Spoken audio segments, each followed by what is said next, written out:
you know to stay away from them too. I do, yeah. Although strangely enough, younger folks are more prone to it than geezers are. So. It's woken up in the middle of the night on Saturday, and I had a fire on, and then woken up in the middle of the night. I woken up at about 4, actually, this morning by this So, we're living in infinite dimensions and enjoying the view. Right? We just need a very active imagination to enjoy the view. Here's my product placement. Coke, it's delicious. I should get money for that now from the folks at Coca-Cola.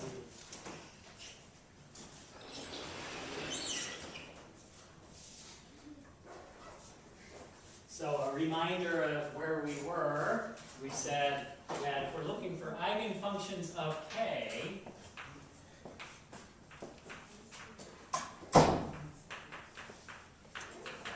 so this should be at the end of your notes from last time. Eigenfunctions of the operator k, which we said is minus I times the differentiation with respect to x basis. So we're looking for its eigenfunctions. So a state with a well-defined eigenvalue of the capital K operator, we'll label it with the eigenvalue little k.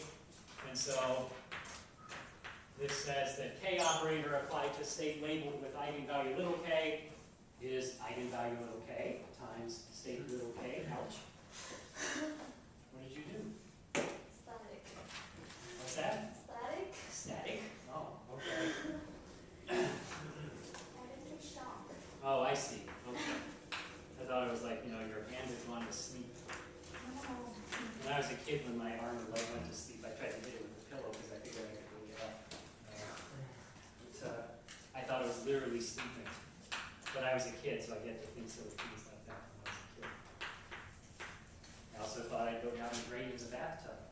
My physical intuition has improved since then. I don't know how I thought I could go down the drain anymore, but at the time, water goes down the drain, why won't I?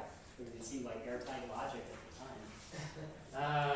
Anyway, so then we said, okay, but what k does is make minus I times the x derivative, and so if I project k applied to this eigenfunction onto bra x there, that should be minus I times the derivative of the eigenfunction as a function of x, labeled with eigenvalue k.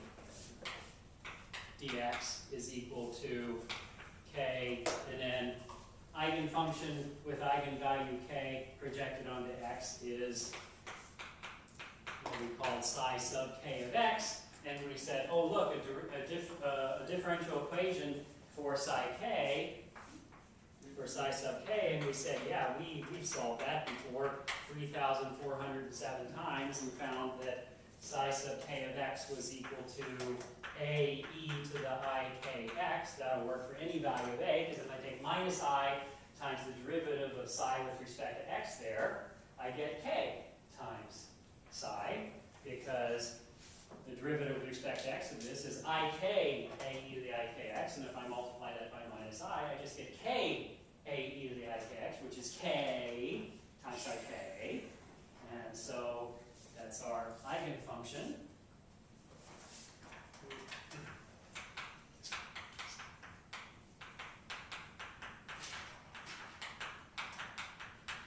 So if I take minus I times that derivative, I get k times that eigenfunction.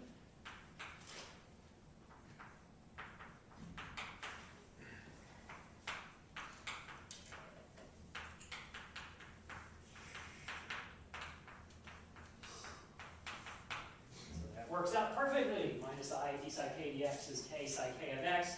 And then, point here is if we want to do a normalization,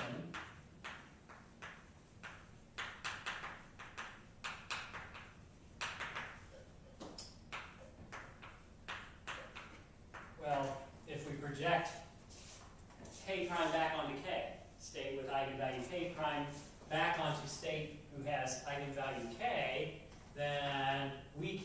insert the identity in the form of an integration over x outer products.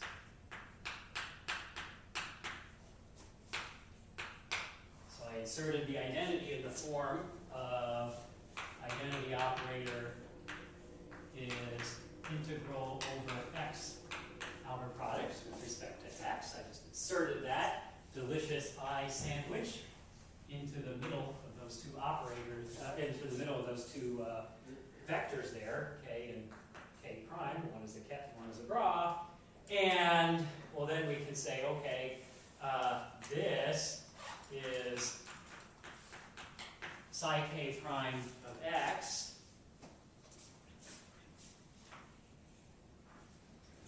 And meanwhile, what will be the x back on k business there? What will this inner product be right here? Inner product of bra k with ket x. Yeah, psi star sub k, right? Because here it's k that's the label here, so this is psi k star of x. So this translates into the integral of minus infinity to infinity psi k star of x, psi k prime of x dx, but psi k star is a star e to the minus I kx.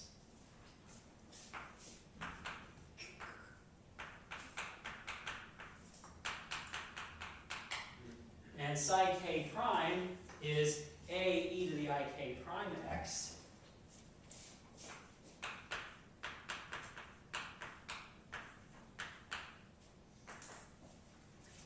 So I've got an a star a there, which come together and joyously create the absolute square of a. And then the other piece is e to the I k prime minus k x dx.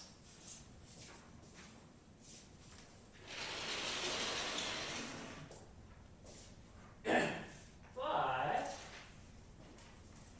that integral right there we derived was, well, 1 over 2 pi times that integral would be delta, whoops, there's only one k prime in there, I k minus k prime x.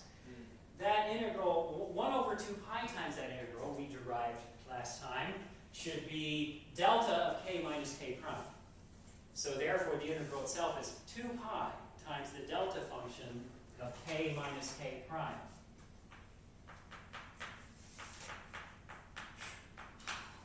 Right, that was part of when we were looking at Fourier transforms, and we decided, if you look back in your notes, you'll see that we decided that, I want to be sure I write it in the correct order here. I can figure it out, but I have this pressure standing up in front of me. We decided that delta of x minus x prime was equal to 1 over 2 pi integral from minus infinity to infinity of e to the I k x minus x prime dk. So here I just changed the roles of x and k. Here, instead of a difference of x's, I've got a difference of k's, and instead of an integral over k, I've got an integral over x. So the roles of the k's and x's have been reversed, and this integral must be 2 pi times delta of k minus k prime. Happiness and joy, lack of happiness and joy, what's your situation right now? Yes? The k, ket is the eigenfunction corresponding to eigenvalue k. That's correct, yes. It's the eigenfunction corresponding to eigenvalue k. And we can evaluate it in different bases. Right now we are working in the x basis. In other words, we are expressing functions as functions of x, is what it comes down to. We could express them as functions of other variables, but right now we're doing them as functions of x.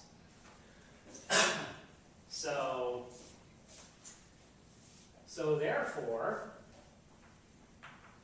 what we have is that k prime projected onto k is 2 pi a squared delta of k minus k prime.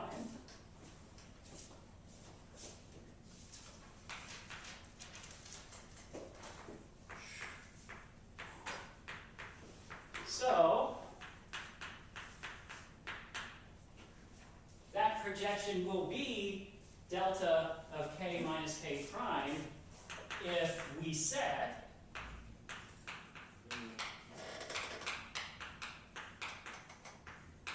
k is 1 over root 2 pi. In other words, if we make 2 pi a squared be 1, then a being 1 over root 2 pi, we'll say that the projection becomes delta of k minus k prime. Okay, I hate to completely derail you, but K prime is... K prime is another, K and K prime are both eigenvalues of the K operator. Okay. So K has the property that the K operator applied to it is K times it. Okay. And K prime is the one such that if I apply the capital K operator to it, I get K prime So we have... times that. So they're just two different eigenvalues of the K operator. Yes. And these guys are the states associated with those two different eigenvalues of the K operator. One's K, one's K prime. So 2 states and 2 eigenvalues. That's right. 2 states, 2 eigenvalues. But one operator that produces them all. That's right. So in other words, another way to put it would be that that beast right there is psi sub k as a function of x, which, because we've deduced a is 1 over root 2 pi, we would write as 1 over root 2 pi e to the I kx. That is the wave function as a function of x, which is an eigenfunction of the capital K operator with eigenvalue little k.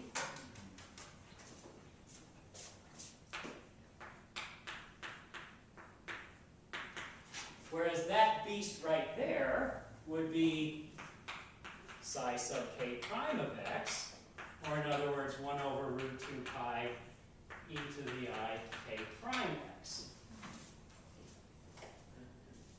So k and k prime are states that represent two different eigenfunctions of the K operator, one with eigenvalue k, the other with big K, little k, one with eigenvalue little k, one with eigenvalue little k prime. In the x basis, we say, represented as functions of x, those are the two functions that would be involved there.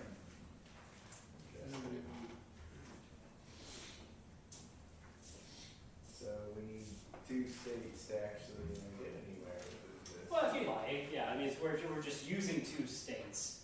Because what we're looking for is how the states are normalized with respect to one another. We've chosen a delta function normalization.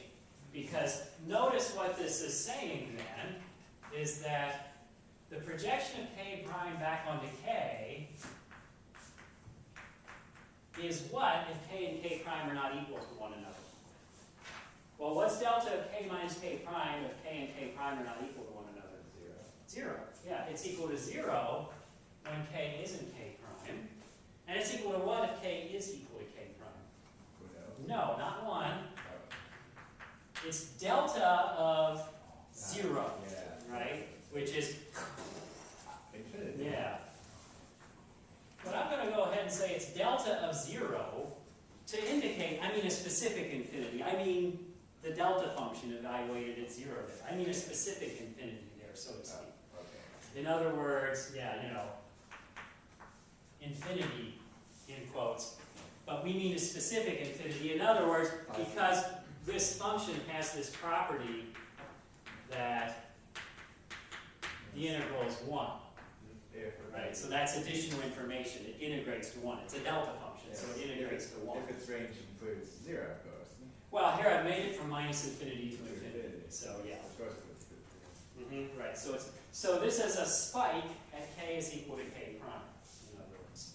Now, remember when we argued that if I I want a function which is an eigenfunction of, we could define the x operator, the position operator,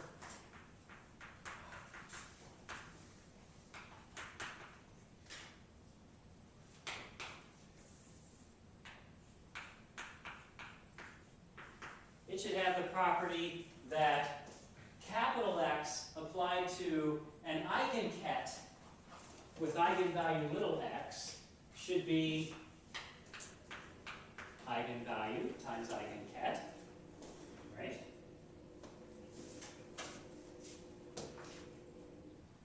Actually, let me prime, well, no, okay, doesn't matter. Okay, so I'll leave it like that. So now, if I project back onto some x prime,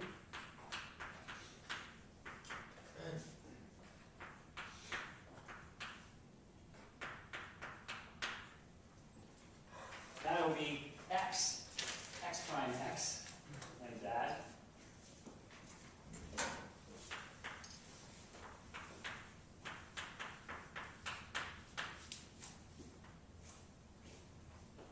Well, this inner product should in fact be delta of x minus x prime. We deduced that before, I do believe, I'm pretty sure we deduced that before by saying, yeah, we did deduce that before because we wanted to say, okay, well, what should psi of projected onto x be? Right, so we said psi of x, or well, any function, I'll just call it psi of x would be psi projected onto x, right? Insert the identity. So we've done this, but it's good to keep reminding you of things.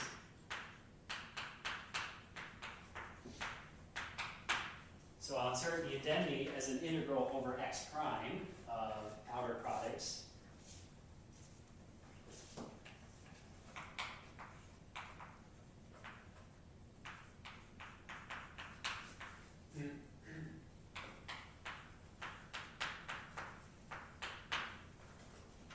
So psi of x is the integral of inner product of x and x prime, psi of x prime dx prime. So what does the inner product of x and x prime have to be in order to make this integral equal to psi of x? What do I multiply by psi of x prime in an integral to make the integral equal to psi of x? Delta of x minus x prime, right? If this is the delta function of x minus x prime, that works. Because the integral delta of x minus x prime psi of x prime dx prime clicks when x prime is equal to x and picks out psi at that value. So psi of x, it's an identity, is integral of delta of x minus x prime psi of x prime dx prime. Therefore, the inner product of x with x prime is delta of x minus x prime. This is arguing that such a function, then, is, in other words, the, okay, I don't want to get myself, you can get confused. This is arguing that the delta function of x is what you should have if you want the x operator to return an eigenvalue for that function. And you can understand that with this picture. I think we've done this before, but it was some time ago. So it's worth a reminder.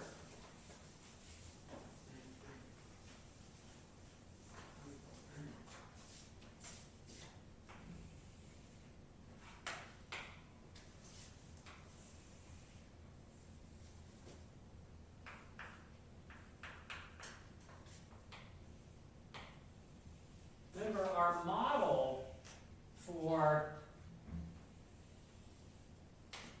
the delta function, our simplest model was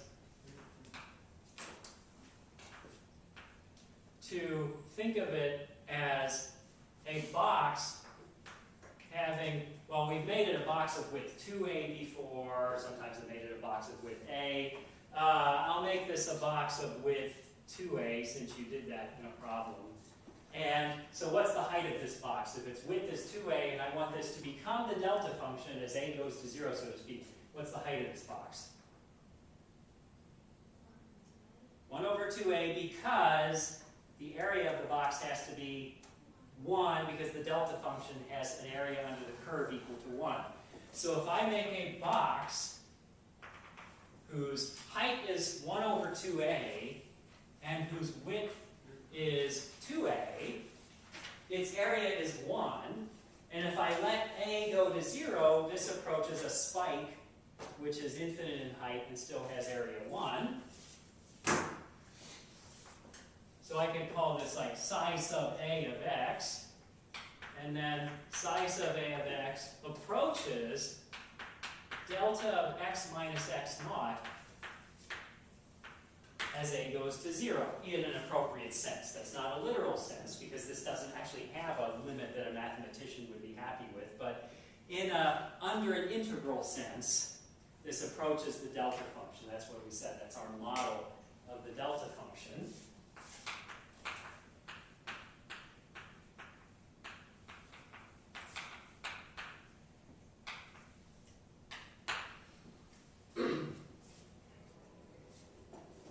So,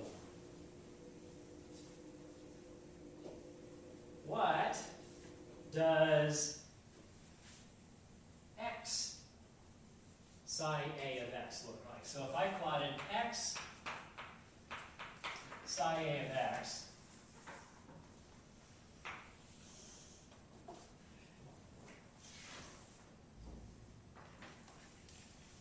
if I plot x psi a of x, here's my place where the box peaks. What does x times that look like?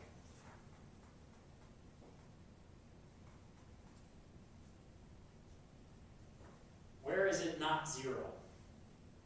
Over what range is it not 0?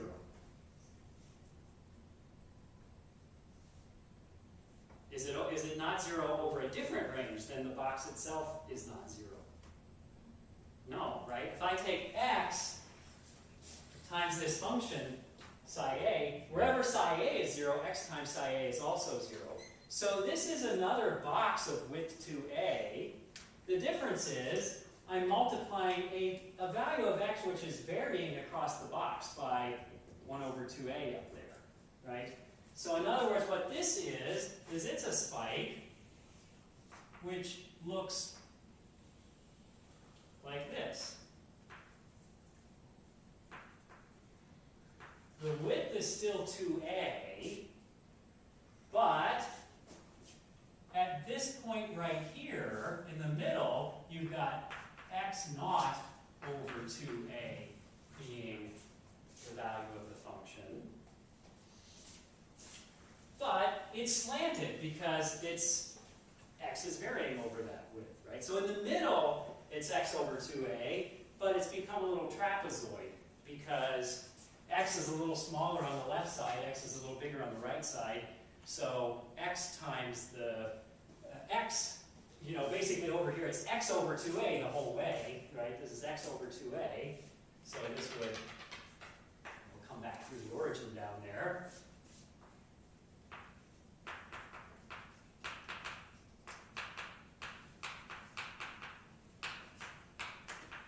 It's the function x over 2a on the top there, that little straight line.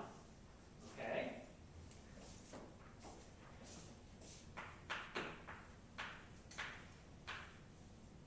Okay, any questions?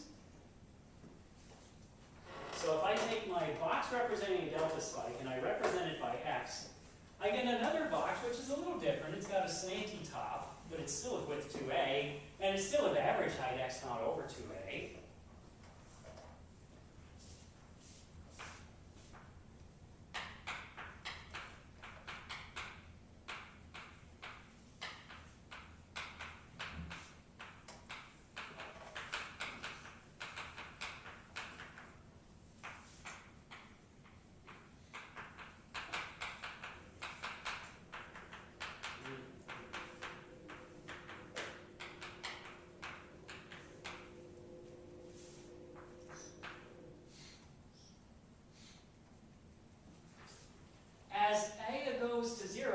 x psi a of x approaches an infinitely narrow, infinitely tall box with area x naught. Because the area of this thing is the average height times the width. The average height is x naught over 2a, multiplying by 2a. So the area of this beast is x naught. And as a goes to 0, this is turning into a spike, which has area x naught. What do we call a spike with area x naught?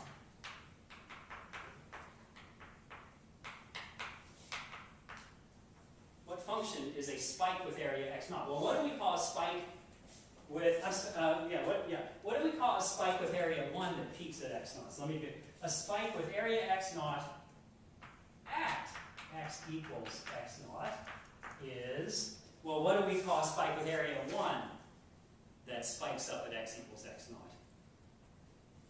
Delta of x minus x naught. Delta of x minus x naught. So what do we call a spike which does the same thing? It spikes up at x equals naught, but it has area x naught instead. What do we call it?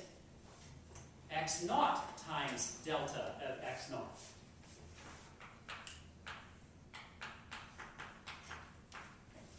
X naught delta of x minus x naught.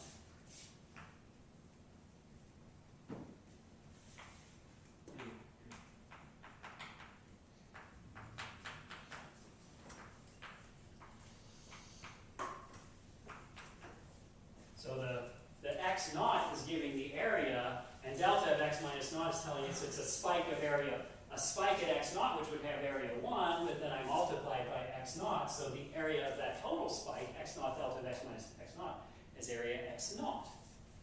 So look what we've done.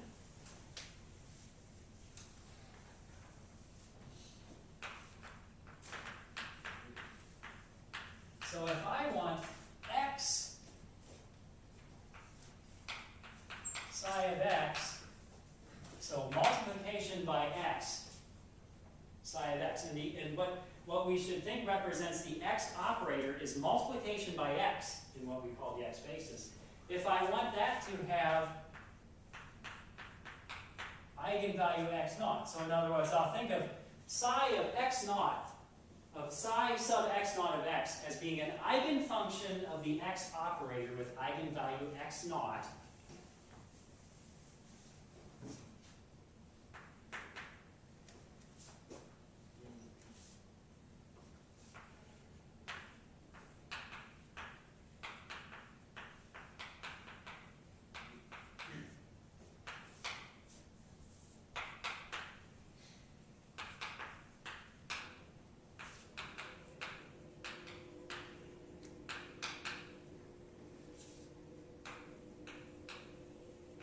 I'm asking, what do the eigenfunctions of the x operator look like? Well, when we've constructed Hamiltonians in the past, for the x operator, we just said that's just multiplication by x. P is minus I ddx, but x is just multiplication by x. That's what we said. What if I want an eigenfunction of multiplication by x? What kind of function do I need for it to be an eigenfunction of multiplication by x? What we've deduced here is that we need psi sub x naught to be precisely delta of x minus x naught. Because if I multiply a delta function by x, it's another delta function whose area is x naught. That's what we've done here. I've multiplied a delta function by x and gotten another function whose area is x naught times delta of x minus x naught.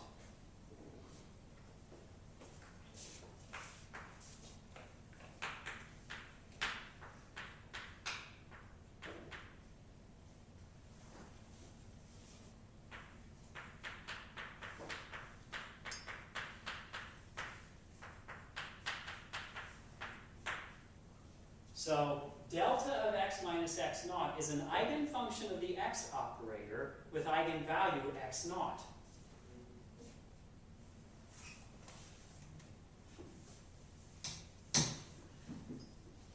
Delta of x minus x naught is an eigenfunction of the x operator, of multiplying by x with eigenvalue x minus x naught. You have to keep in mind here, x naught is fixed, x is variable here.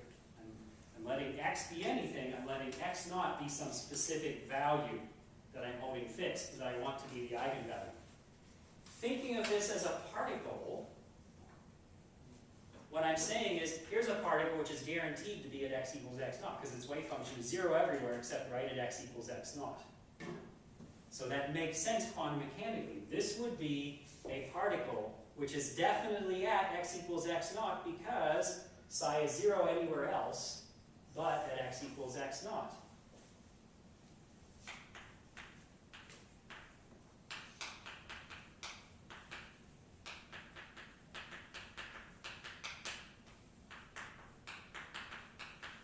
So if I want to represent what should the wave function be of a particle which has a well-defined position, it has to be a spike right at x naught. There has to be 0 chance of it being anywhere else. So you need a function which is 0 everywhere else except at x naught.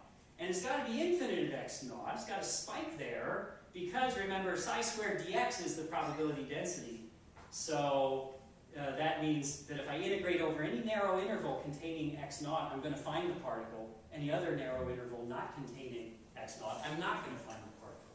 So I'm guaranteed to find the particle as long as I look in some interval that contains x naught. That's what I need, and I'm guaranteed not to find it if my interval, I don't look in an interval that contains x naught. That's what I mean by saying particle's definitely at x naught.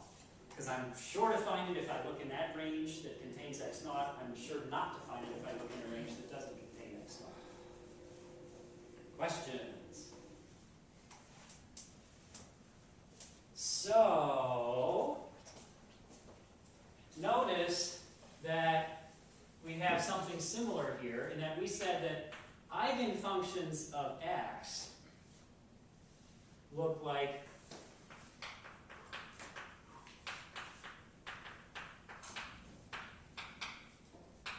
delta functions.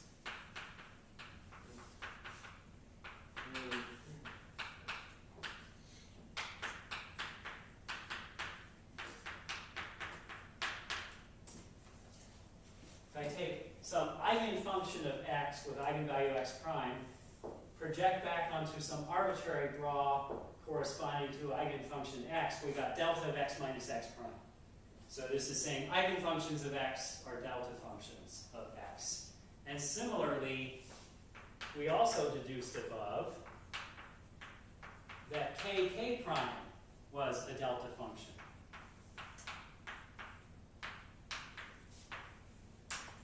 Eigenfunctions of k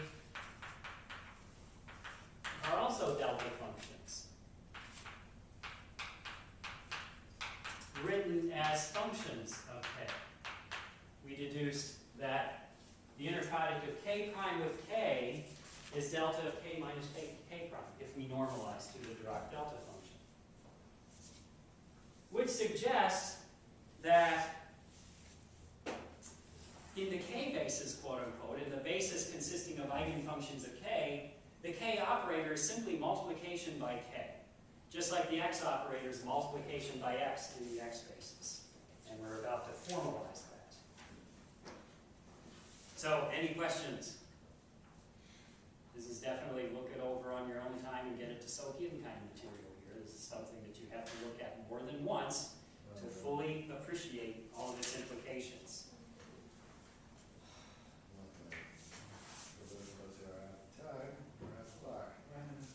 Now you have to make the time.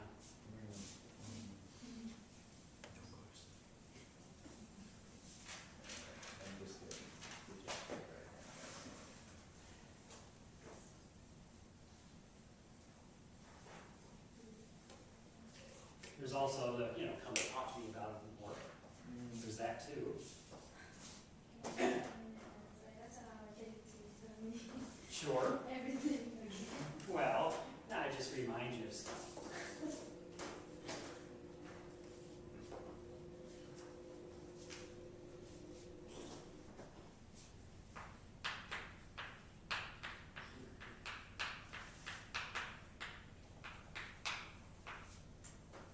Well, I should say something here. Okay, so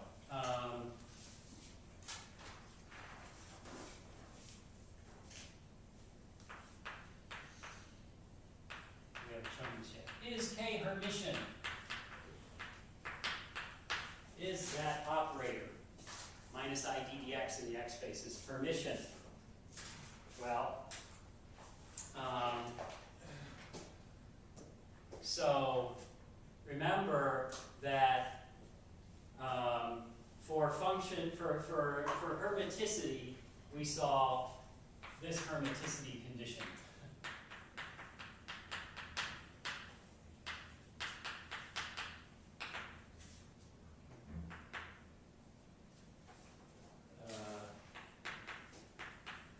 We looked at K, and in the x basis, we saw that this is what we needed for it to be Hermitian.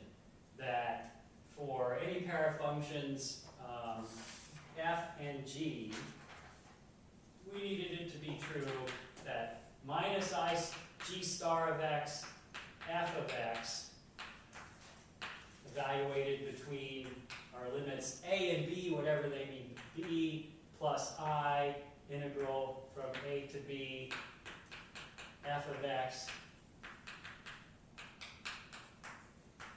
dg star of x dx was equal to I integral from a to b of f of x dg star of x. Whoops, I got myself in trouble. I don't. Damn it. IG, one of these has the wrong sign. I wrote it the wrong way in my notes. Okay, what should this be here? It should be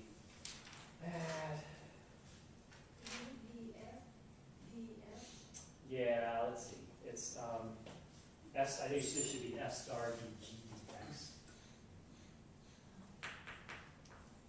Or did I put it on the other side? Yeah. All right, I'm going to write the line before it and then fix it. So what we had gotten was integral of g star of x df dx dx was equal to g star of x f of x evaluated between a and b minus integral of f of x dg star dx dx. So now, if I multiply through by minus I, that says minus I g star of x, f of x, evaluated between a and b, is equal to,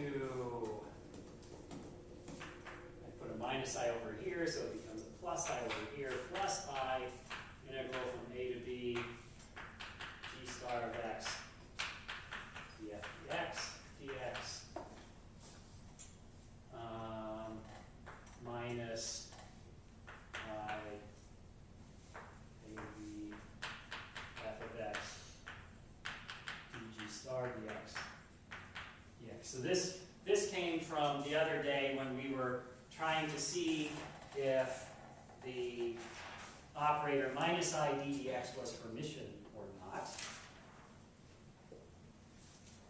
And this is the criterion that we got.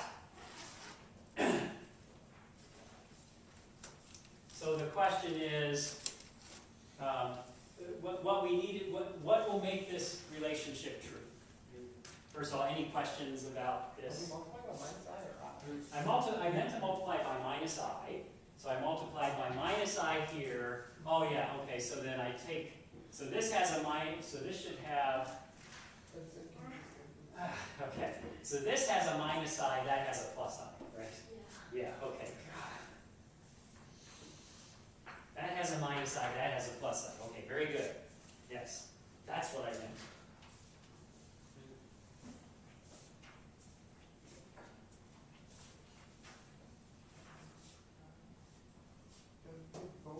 Both of them are pluses. Are they?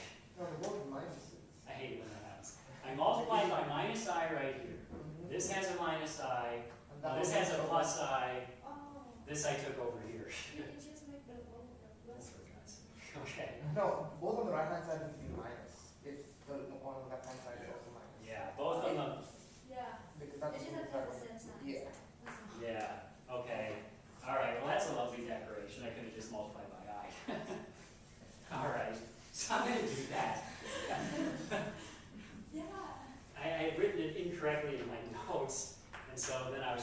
rescue it and seeing that, okay, I really botched it in my notes. All right, I need to remember to fix that. Otherwise, next time I teach this, I'll do exactly the same damn thing. I hate it when that happens.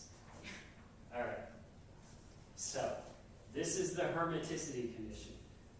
Minus I ddx is Hermitian if for any functions f and g, this relation is true.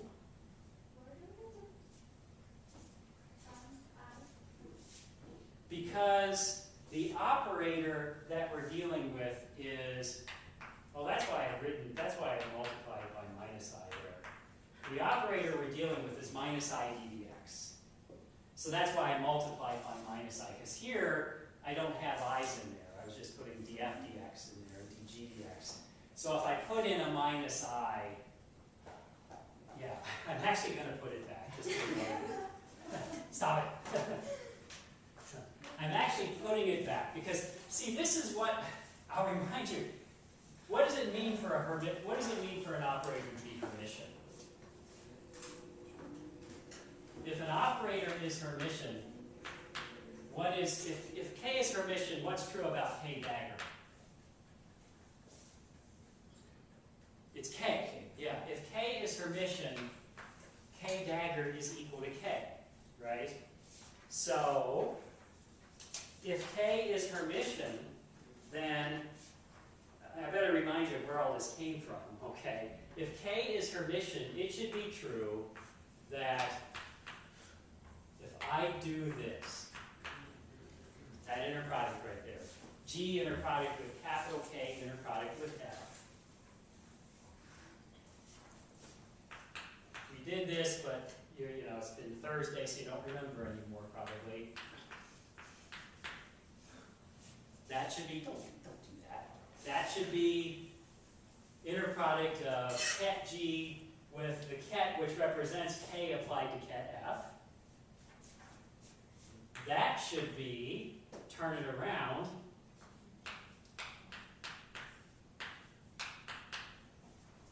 bra associated with K applied to ket F, inner product with G star, because if I flip the order of an inner product, it complex conjugates it.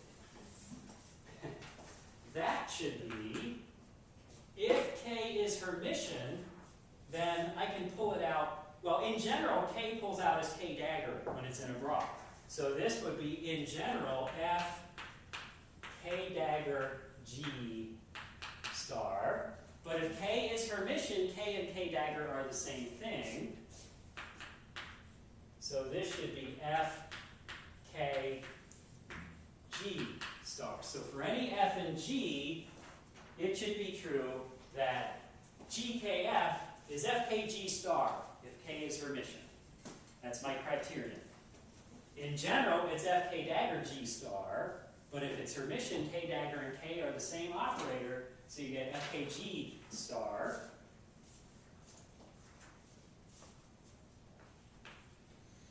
So, therefore, again, we did this before, it was 5 days ago, so you don't remember, because you didn't check your notes before, you didn't read your notes diligently before you came today, I'm telling you. All right, so, if now I insert the identity in terms of an integral over x outer products on the far left-hand side, so I insert the identity between the G bra and the K, and then I do the same thing on this side, A to B, I insert the identity between the F and the K, so I get F, X, X, K, G, dx, the whole thing starred. This said, bloody hell, this said, this beast right here is G star of X, because it's the complex conjugate of G projected onto X. So this is G star of X, and this beast right here is, since k is minus I derivative with respect to x, then k applied to f projected back onto x is minus I df dx dx has to equal, now I do all this to the other side, this right here is f star of x. This is minus I dg dx.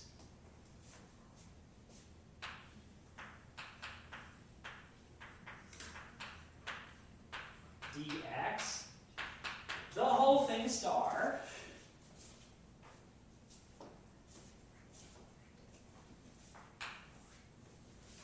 And then I pull the stars inside. F star star is f. And dg dx star is dg star dx. But minus I star is I.